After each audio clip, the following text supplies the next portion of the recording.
The Tennis Gambling Podcast and the Sports Gambling Podcast Network is brought to you by Fantasy. Sign up with the promo code SGPN to get $1,000 bonus credit. We're also brought to you by EdgeBoost. Get $70 per month in cashback rewards by signing up at edgeboost.bet using the promo code SGPN.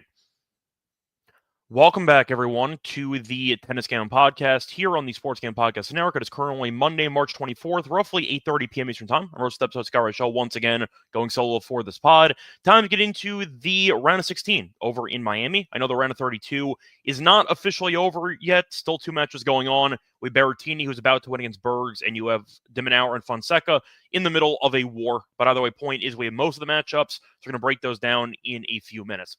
Before we get into the actual breakdown of some of those matches in the round of 16, I want to briefly recap the round of 32, starting off with the lock and dog picks. For the lock, nice win. We had Dimitrov team total over 12.5 games at minus 130. Was torn between the team total and the money line. Both of them got there, so it didn't really matter. Dimitrov and Kashanov had a fun three-set battle, which I thought we were going to get. But either way, Dimitrov did end up winning that one in 3. He went over easily for the actual games as he had 12 entering the third set and eventually did overachieve as he ended up winning the third set 7-5. But nice win there for the lock. Don't have the exact numbers, but besides the semis in Indian Wells, I can't remember the last lock we actually lost. I have to go back and dig, but we've been on a great lock streak, and hopefully we'll keep it rolling here in the remainder of the tournament. Now, looking at the dog, though, not as fortunate. Picked up a loss there with the Cerundolo and Paul match over 2.5 sets at plus 145. Still like the read. Said before, every meeting in the head-to-head in their history had gone over 2.5 sets. And we got a good price. Unfortunately, though, Paul did eventually lose the second set tiebreak after Cerundolo basically went God mode for the first set and a half. Felt like he had every shot, didn't really make any mistakes, and Cerundolo just showcased the potential and the overall firepower that he possesses. He dominated the first set against Paul. However, Paul did have a chance there in the second set breaker, but Cerundolo hit the ground running, went up a lot, and eventually did close it out. So picked up a loss there for the dog. But once again, the lock streak's been really good on the show, so can't really complain there, and hopefully we'll keep it growing here in the Tuesday matches. Now, getting into the recap of the round of 32, starting off with the first day, which was on Sunday. A couple of competitive matchups there, pretty decent balance between three setters and straightforward wins. You saw Dimitrov beat Kashanov in 3. Saw Musetti beat Felix in 3. Thought that would be a marathon as well. Nice win there from Musetti. Saw Korda beat Tsitsipas. Good win for Korda, as it seems like Korda is looking fully healthy and looks very good. So nice win there for him. So Nakashima beat Goffin in 3. Goffin probably should have lost in straight sets, battled back, then did lose in 3. You saw Djokovic beat Carabelli in straight sets. Saw Monfils win a marathon against Munar. Crazy match there. Munar was actually serving for the match at 6-5 into the third set. And Monfils won 11 of the last 12 points. So Monfils was down and out. Then he got up, and he ended up getting the job done as he dominated the final couple games there as he got the break to love, then eventually won the breaker 7-1. So nice job on Monfils to survive an advantage. We did like Munar to win a set in that one, which got there. But either way, nice win for Monfils. Though Ruud would end up beating Tabilo in straight sets. He did, was competitive, but he won 6-4, 7-6. And I said before, Cerundolo did beat Paul in straight sets with a breaker in the second set. For the matches on Monday, saw Walton beat Wong in a 3-set marathon. Saw Makic beat Opelka in straight sets with the breaker in there. Saw Zverev beat Thompson in straight sets. Thought he would. Nice win for him. Saw Fritz beat Chapo. That did not work out. We had Chapo in the outrights. We thought that he would potentially give Fritz a problem because he has been good in the head-to-head, but Fritz ended up getting the job done in straight sets. Saw Mensik beat Safulin in straight sets. Saw Fies beat Tiafoe in 3. Very fun match there. With 7-5, 7-6, 5-7, 6-2. Tiafoe lost, had a temper tantrum, broke his racket, whatever. You know the drill. Point is, Tiafoe lost again. What else is new? And you see Berrettini, who's about to win, and you have de Minaur and Fonseca in a war. So either way, point is fun overall matches. I'd say the first day was more competitive than Monday, because you only had 2 3-setters in the Monday slate, and it looks like Berrettini's going to end in straight sets, and maybe de Minaur can claw back. We'll see, though. Point is, though, pretty fun collection of matches, and hopefully the round of 16 looks even better. Nothing else to really add. I see a couple of people in the comment section. I see Leonard back. Welcome. Nice to see you again. I see Ralph back as well. Yes, Cerundolo looked great. Nothing else to add. I will point out, though, for the actual crowd, I was in the Miami Open a couple of years ago, and I saw Del Potro play against Raonic in a 3-set marathon. The Argentinians don't mess around in Miami. The crowd is incredible. for the Argentinian players. So keep that in mind. There are a lot of, I'd say, loyal and I'd say just prideful Argentinian fans that show up in the Miami Open to support their players. So I definitely remember that. The crowd was very pro Del Potro in the match that I went to. And we saw the same thing with Cerundolo match, as Paul was the home country guy in America, and it felt like crowd support was in favor of Cerundolo. Like, that's how crazy the crowd was in favor of Cerundolo, just based on the Argentinians that packed the house. So keep that in mind. The Argentinian crowd definitely loves to support their players, and that can play a factor in Cerundolo's future matches in this event. I see Tubbs showing up, and I see you again. I see Enigma showing up, Fonseca and the fans. Yeah, they're also very into it as well. It makes sense, though, because Fonseca's the Brazilian phenom, and they haven't really had a great men's tennis player in a long, long time. So I can understand that. The point is, though, a lot of these countries, at least some more than others, Argentina, you have Brazil, couple countries, their fans are really, really rowdy, and they can definitely provide a spark. Same thing with Chile, for example. But either way, point is a lot of, I'd say, powerful impacts that fans could have on tennis matches, and the Argentinian crowd definitely gets their presence known over the course of the matches.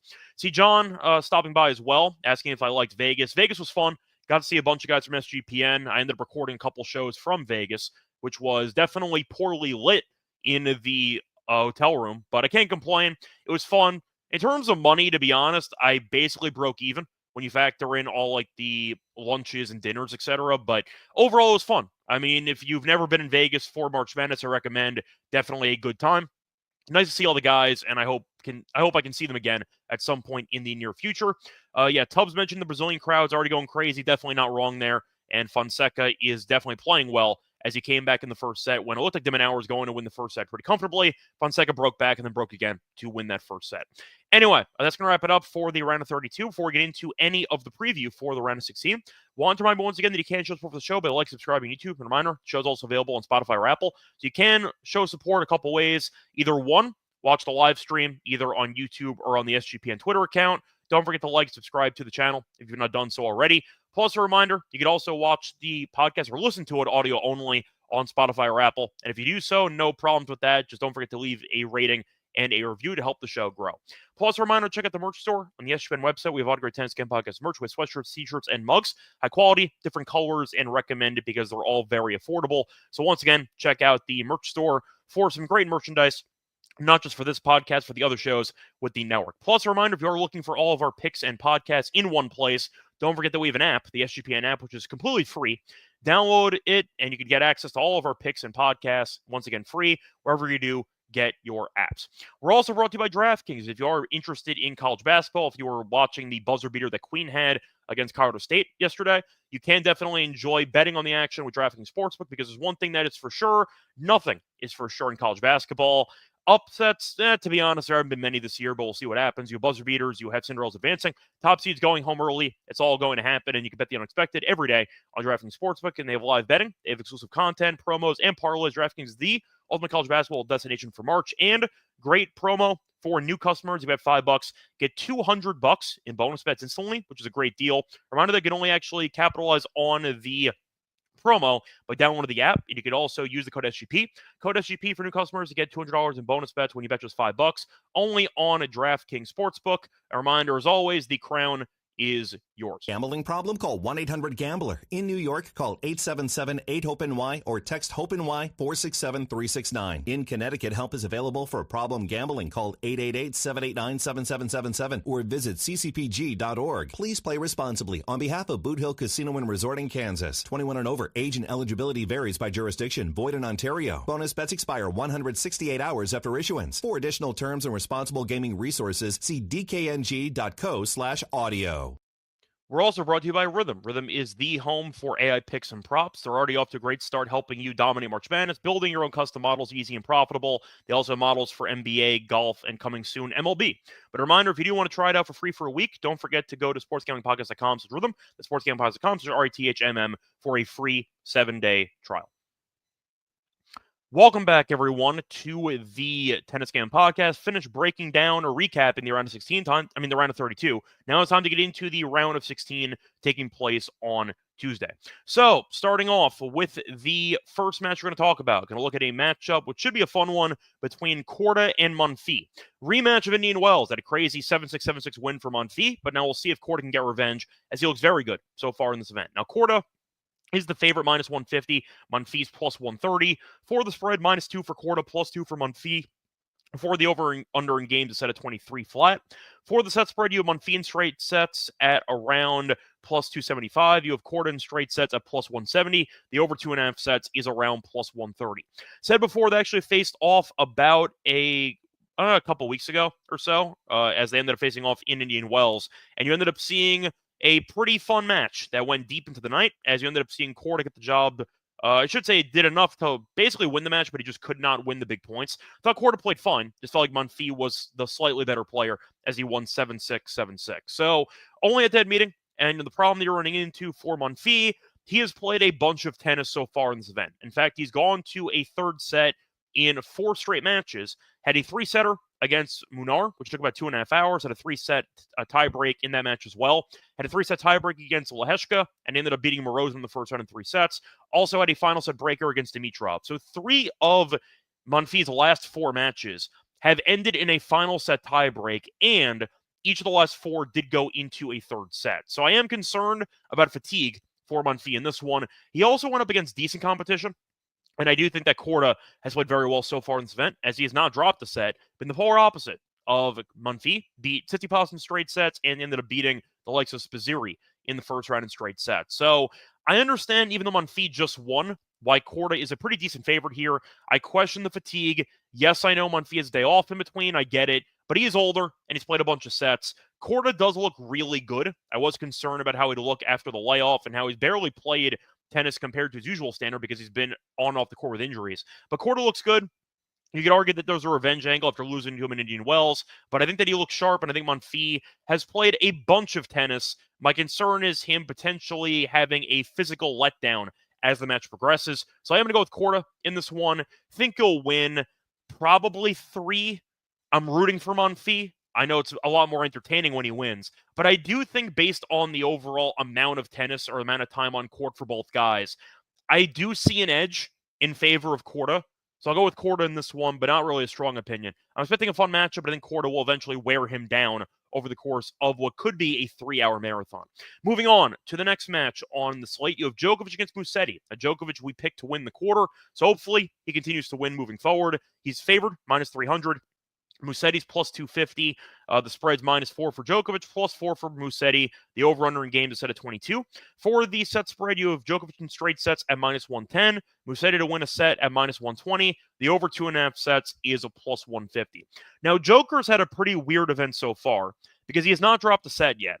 However, he's had 1 easy set and 1 complicated set in both matches. He beat Hijikata 6-0, 7-6, and he beat Ugo Carabelli 6-1, 7-6. So Djokovic has been a great starter to these matches, but he has had a couple of, I'd say, dangerous moments in the second set, and he was able to win both tiebreaks 7-1. So it really was never a sweat in terms of the breaker itself. But the point is, Joker has gone to 13 games on the team total both times, even though he did win the first set very comfortably in each of the first 2 matches. Musetti, though, has had a couple of marathons, ended up beating Hallis in 3 sets, and ended up beating Felix in 3 sets. Musetti, though, has been a 3-set magnet, as each of his last 4 matches have not ended in straight sets. So based on the overall form that I'm looking at, by the way, Tony, my point is it's not really biased. I'm just saying a fact that even though he was able to get by Munar, I think that Korda's looked a bit sharper. That's kind of my point. I think Korda's been able to, I'd say, showcase a consistent level of dominance where Monfils has been, I don't want to say letting weaker players hang around, because you're looking at Leheshka being solid, and you're looking at Munar, who's not really a great hardcore player, but he has been better this year. The point is, I have to at least mention that I think Korda has been consistently solid over the course of these matches. Monfils had a couple of slip-ups, and he has been able to get by, and I do think that he's been able to once again showcase his overall consistency on a more regular basis. As for Hallis, that's the Musetti match. That's a completely separate category. But The point is, Hallis made a deep run in the, Dubai. He made the semis, I think. And you're looking at him beating Felix in 3. I think Joker should win this one in a competitive matchup. However, Joker's had a couple of competitive matches against Musetti in the past. The problem is, so that might actually sound a bit crazy, this is the first hardcore meeting since 2022. Faced off on clay in the Olympics, faced off in Wimbledon last year. They had a clay marathon in the French Open, which ended up going to 5 sets. Monte Carlo, which was on clay. Monte Carlo again, which was on clay. Faced off in Paris, and you ended up seeing Djokovic win that one comfortably in 2022. Faced off in Dubai in 2022 as well. So Joker on hard court has played against him twice, but they're very, very dated. But Joker did win both meetings in straight sets. Musetti's been a marathon guy. I think Joker wins in straight sets. That's kind of where I'm at. I think that Monfils is a guy that, once again, I think can beat Korda. I think there is a path there. I don't see Musetti beating Djokovic. I think Djokovic, despite having a couple of, I'd say, nerve-wracking experiences there against Hijikata and against Ugo Carabelli, I think Musetti, though, has played good competition, but Joker is a different animal. Maybe Musetti can force a breaker. That wouldn't totally shock me. But I see Joker winning in straight sets here. I think Joker to win in straight sets at around minus 110 when he's never dropped a hard court set against Musetti in the past. I think there's some value on that. You could argue maybe team total over 2.5, maybe the over 12.5 for Joker. Maybe if you're expecting another breaker again. But Joker's been so good in the tie breaks, and Musetti has been kind of up and down. It's why his matches have consistently gone to a deciding set. I think Joker will be more consistent. I think Joker will be able to serve better, and I think he'll be able to get the job done. So give me Joker with some straight sets for this one in what I think should be a competitive match. Give me Joker 7-6, 6-3, something like that. But give me Joker to win this one in straight sets. Moving on to the next match. Going to look at a matchup between, we'll skip around actually. Going to look at Nakashima against Dimitrov. Dimitrov did a solid by winning the lock for us in the last episode. He's decent favorite here. He's around minus 175. You have Nakashima at around plus 155. For the spread, minus 2.5 for Dimitrov, plus 2.5 for Nakashima. The over-under in sets is at 2.5 overs at plus 140. And if you want Dimitrov in straight sets, plus 135. Now, for that, Ted, pretty interesting at that history. Faced off in the U.S. Open, actually, in 2022. And Nakashima won in straight sets. Then you saw them face off in clay earlier that year. And Dimitrov won in straight sets. So no recent meetings within the last basically 2.5 years, so nothing worth talking about. Dimitrov, though, has been good. Ended up beating a relative unknown in Cena in the first round 6-1, 6-4, and he beat Kashanov in a marathon in 3 sets. Was looking pretty good, though, in Indian Wells. Ended up beating the likes of Borges, and he beat Monfils in that marathon 3-setter. Did lose to Alcaraz. It happens, whatever. But he bounced back, was able to beat Cena, and was able to beat Kashanov. As for Nakashima, he's been fine. The issue is competition, because Nakashima was supposed to have Alcaraz in the second match, but instead got Goffin, because Goffin ended up upsetting Alcaraz in the event. So you're looking at Nakashima winning in 3 sets against Baena, and ended up beating Goffin in the next match. The problem is he faced off against 2 guys that are really not great at serving. Dimitrov will be the best server that he's facing this event by a wide margin. Dimitrov, I think, is in good form. You know my thoughts on Nakashima. They're well documented. I think he is a talented player that has some serious flaws, and it feels like Nakashima really is not improving in any areas. If the serve is good, he can win. If not, he's going to lose, because I feel like the rally tolerance isn't great, and I question the shot variety and shot selection. I see good serving, but Dimitrov is the better player, in my opinion, by a decent margin. So give me Dimitrov in this one. I think Dimitrov has been playing good tennis lately. He had a couple of retirements a couple weeks ago. Since then, he's been solid. It seems like he was pacing himself for the 1,000 events, and I do think that Nakashima, after beating Goffin in a marathon and beating Baena in the first round of marathon as well, I just question if he will look as sharp against a step up in competition. Dimitrov was able to beat Monfils in Indian Wells, beat Kashanov last round. I think Dimitrov's more battle tested, so I'll go with him in this one. I think that he'll be able to get the job done in what maybe could be straight sets.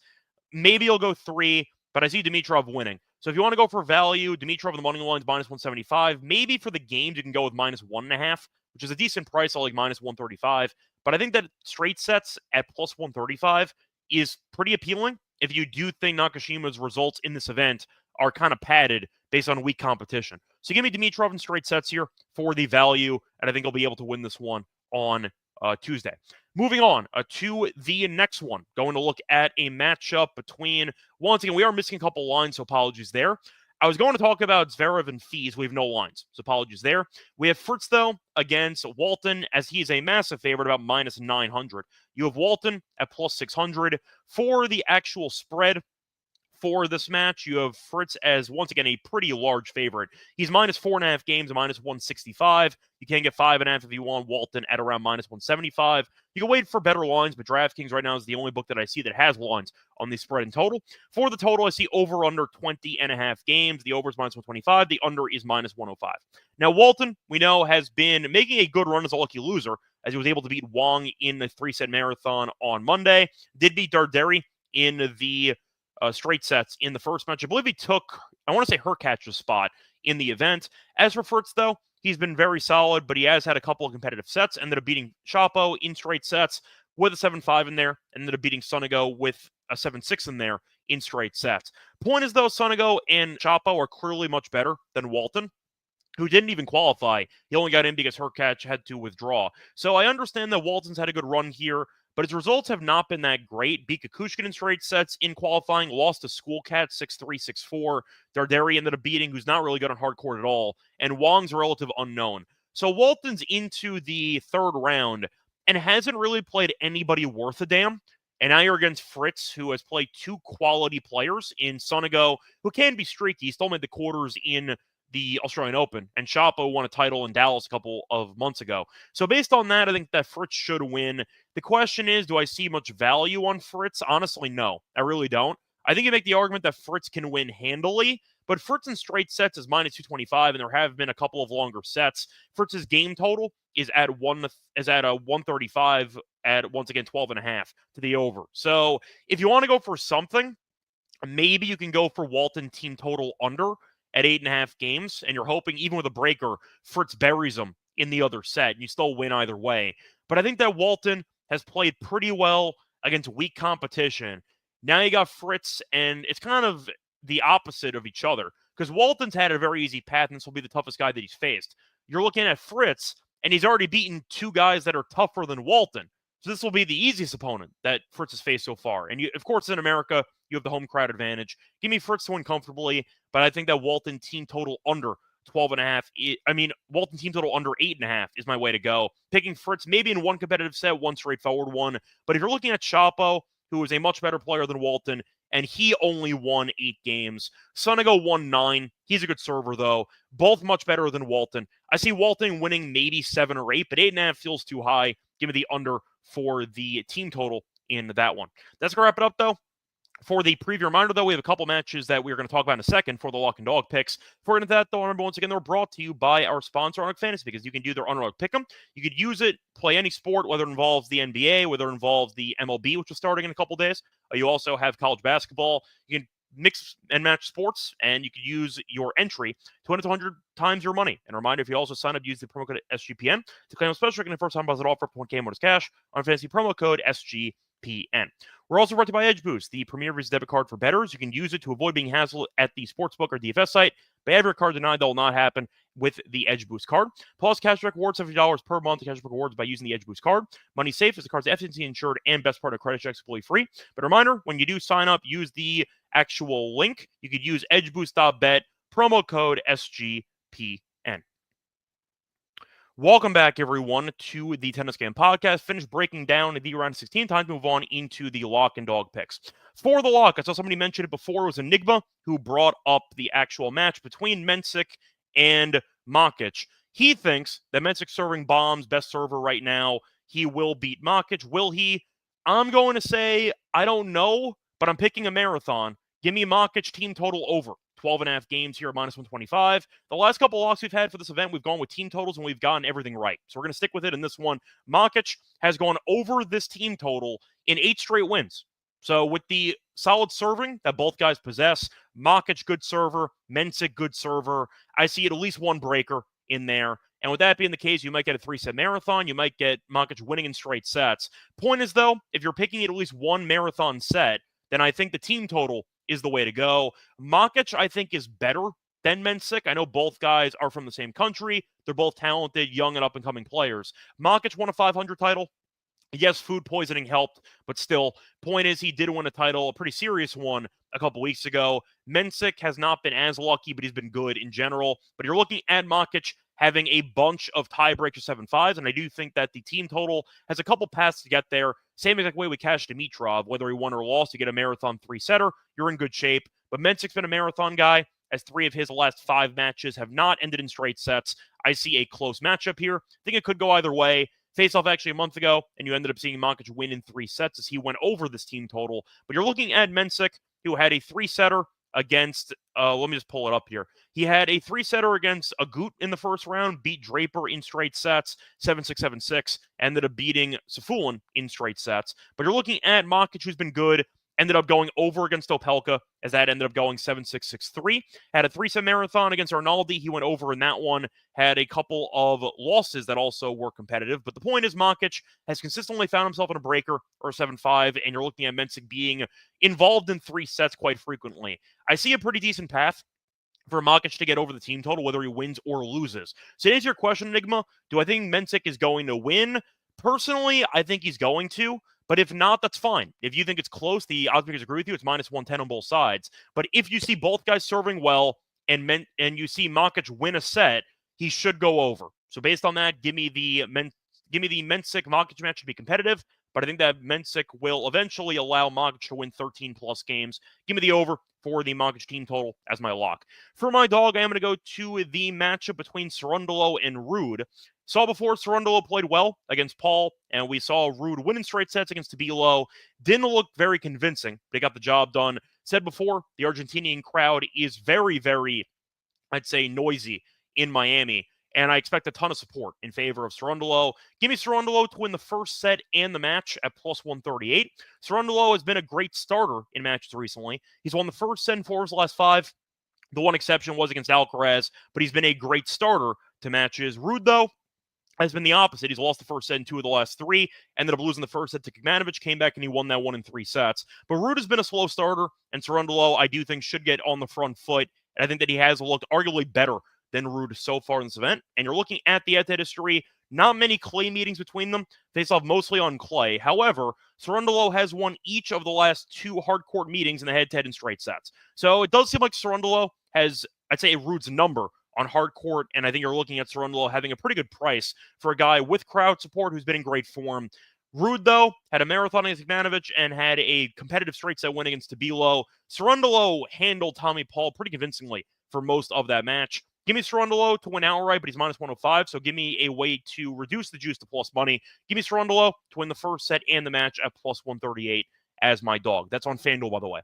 So once again, the lock and dog picks for the round of 16. The lock's going to be on Makic team total over 12.5 games, -125. That was available on Bet365. For the dog, I'll go with Cerundolo to win the first set and the match at +138. Let's wrap it up.